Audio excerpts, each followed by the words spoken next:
daquele mundo real das ideias. É evidente que o cristianismo fez uma releitura dessa visão platônica. O próprio Nietzsche diz que o cristianismo é uma espécie, de platonismo para as massas, platonismo para o povo. Por quê? Porque a visão filosófica platônica era muito racional, muito bem estruturada filosoficamente, não podia ser entendida pelas massas. Então, o que fez o cristianismo? O cristianismo popularizou por meio de metáforas mais simples. Com essa transformação, aconteceu o surgimento, pelo menos dentro da ótica nietzschiana, da doutrina dos dois mundos, também dentro do cristianismo. O cristianismo veio reforçar a visão platônica de que há dois mundos. Um mundo verdadeiro, um mundo espiritual, um mundo que poderia ser equiparado ao mundo das ideias de Platão, e um mundo falso, o mundo terreno, o mundo na materialidade, o mundo do sofrimento. Um mundo onde só existe eternidade, paz, tranquilidade, felicidade, e o outro, um mar de lágrimas, um mundo aparente que é constituído de dor, de sofrimento, Então tudo isso fez com que lentamente uma tese, uma doutrina muito bem estruturada fosse difundida. Segundo a visão nietzschiana, toda a nossa visão ocidental se constituiu sobre uma dualidade teorética que sempre pressupunha dois mundos, o verdadeiro e espiritual e o falso e material. Notem que coisa interessante, Então, nosso espírito ocidental, a nossa ocidentalidade, foi construída a partir de uma clivagem, a partir de uma visão fendida, sobre o mundo. Daí então, acreditarmos sempre de fundo em um mundo verdadeiro, em um mundo espiritual profundo e um mundo falso, o mundo da materialidade. Assim, o filósofo Nietzsche acusou o cristianismo de desvalorizar o mundo efetivo em prol de um mundo do além. A crítica nietzschiana é particularmente feita nesse quesito. Por quê?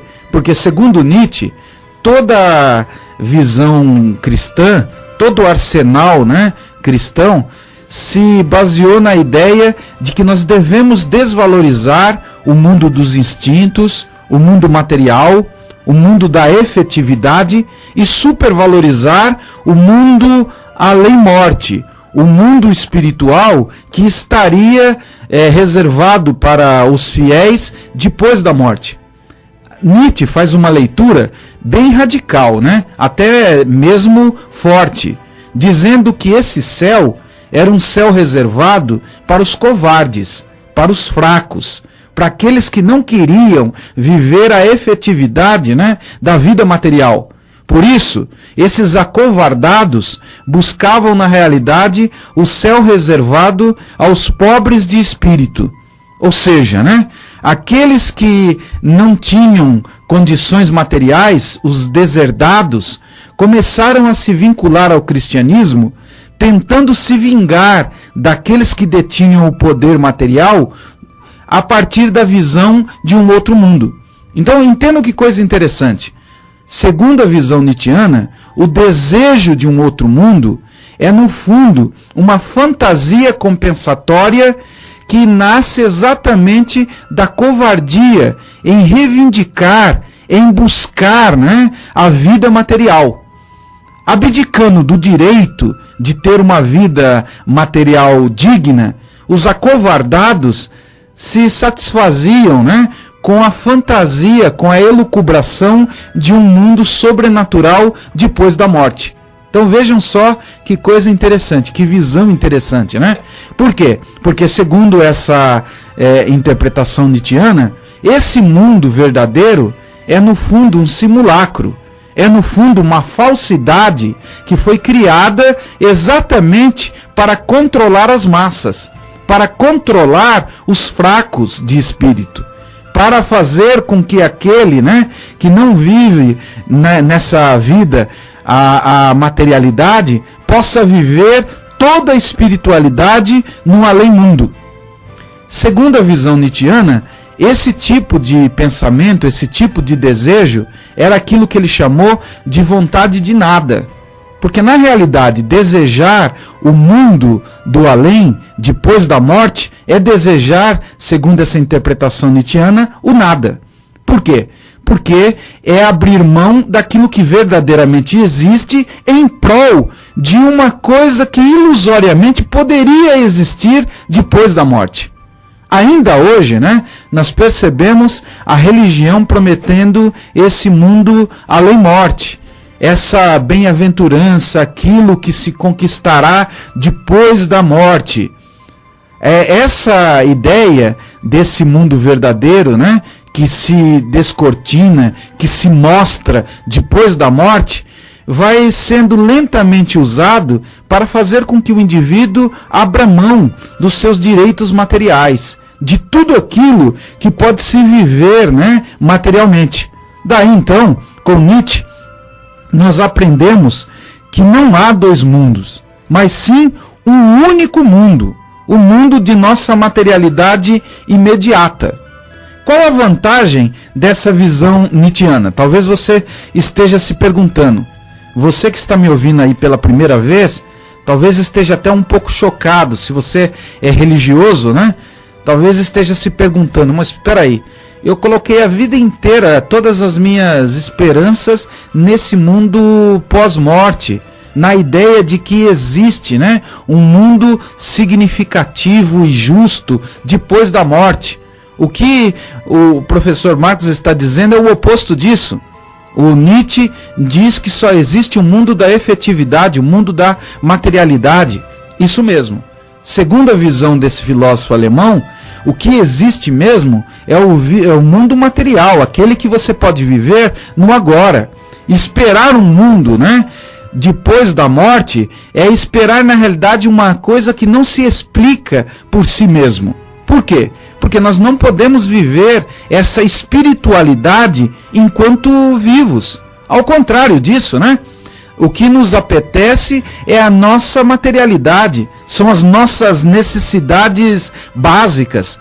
Por mais que você queira ser espiritual, por mais que você queira, né, viver do espírito, você precisa comer, você precisa beber, você precisa produzir, trabalhar para sobreviver. E no mundo competitivo como o nosso, é cada vez mais difícil viver materialmente, né? Pelo menos em sentido digno.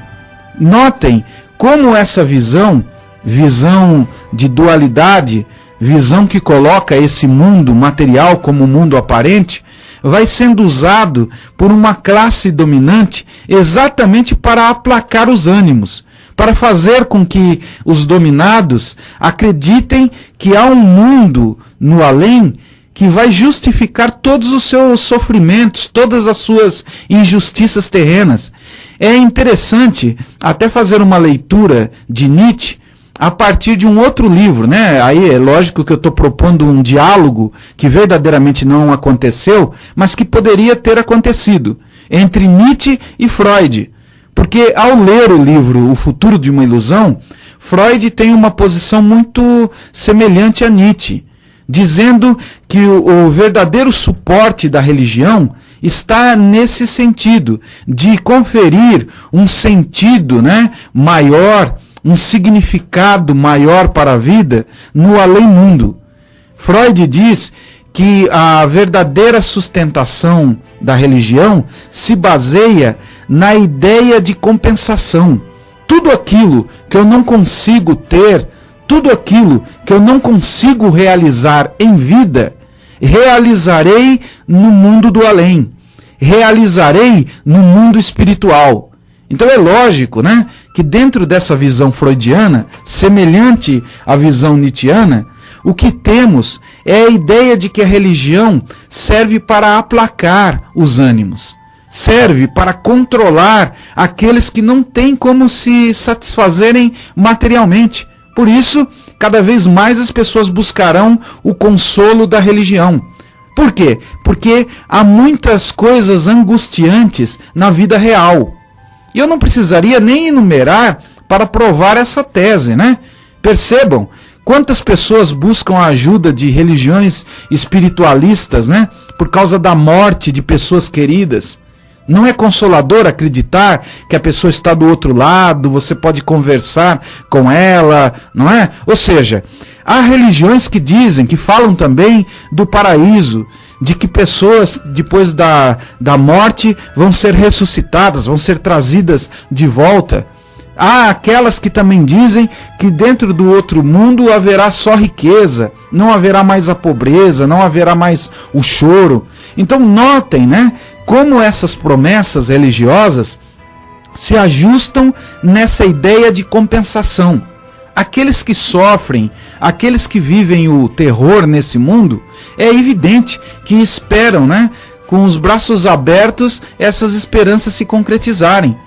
Agora, dentro desse viés filosófico, defendido tanto pelo filósofo Nietzsche, como também por Freud e por outros, né, como Karl Marx, o filósofo Herbart, todos esses grandes filósofos mostraram que essas promessas religiosas nada mais são do que armadilhas, verdadeiras armadilhas intelectuais. O indivíduo acaba se satisfazendo fantasisticamente, sem se realizar materialmente, busca essa realização fantasística. E, infelizmente, né, no mundo contemporâneo, no mundo capitalista, essa fantasia se transformou em uma ótima mercadoria. É só perceber, né, como a religião mudou drasticamente, profundamente. O que temos hoje é uma religião de mercado, uma religião que vende fé, que vende a salvação, que vende o céu. Interessantemente, né, bem ao modelo do capitalismo, você hoje pode comprar a sua salvação, você hoje pode comprar um lugarzinho no céu. Tudo isso se constitui num verdadeiro plano de controle das massas. As massas precisam ser apaziguadas. As massas precisam continuar dormentes. Então esse plano é um plano, antes de mais nada, de domínio, de controle das massas. Daí entendermos que esse mundo chamado de aparente não é um mundo aparente. Segundo a visão nietzschiana, o mundo aparente é um mundo real. E o mundo verdadeiro é um mundo falso. Porque na realidade o mundo verdadeiro é só uma cópia daquilo que nós vivenciamos aqui. Só que uma cópia melhorada na nossa mente. Tudo aquilo que nós não realizamos, né, nós realizamos por meio das nossas fantasias. Perdoe-me ofender alguns, mas é só ler os famosos romances espíritas. Hoje, modernamente, né, virou uma grande mercadoria esses romances, onde se promete o além cada vez mais semelhante à nossa terra. Os espíritas não sentem vergonha nenhuma em dizer, né, que a vida espiritual é muito semelhante à nossa vida material. Uma vez, alguns anos atrás, eu vi um dos maiores espíritas brasileiros, o Gasparetto, dizendo, né, para o Jô Soares, que no outro lado tem até motel. Até motel existe, motel espiritual. Ou seja, é bem isso que eu acabei de dizer, né? Aquilo que é vendido como espiritual é uma cópia grosseira dessa nossa vida material. Percebam, né, como Nietzsche estava certo, dizendo que essa dualidade nada mais é do que uma terrível falsidade. Se você quiser entender mais, você vai ler meu Autópsia do Sagrado e vai conseguir entender mais sobre isso, tá? Você já sabe, é 1º de dezembro o lançamento do livro Autópsia do Sagrado, Religião, Ateísmo e Contemporaneidade em Nietzsche.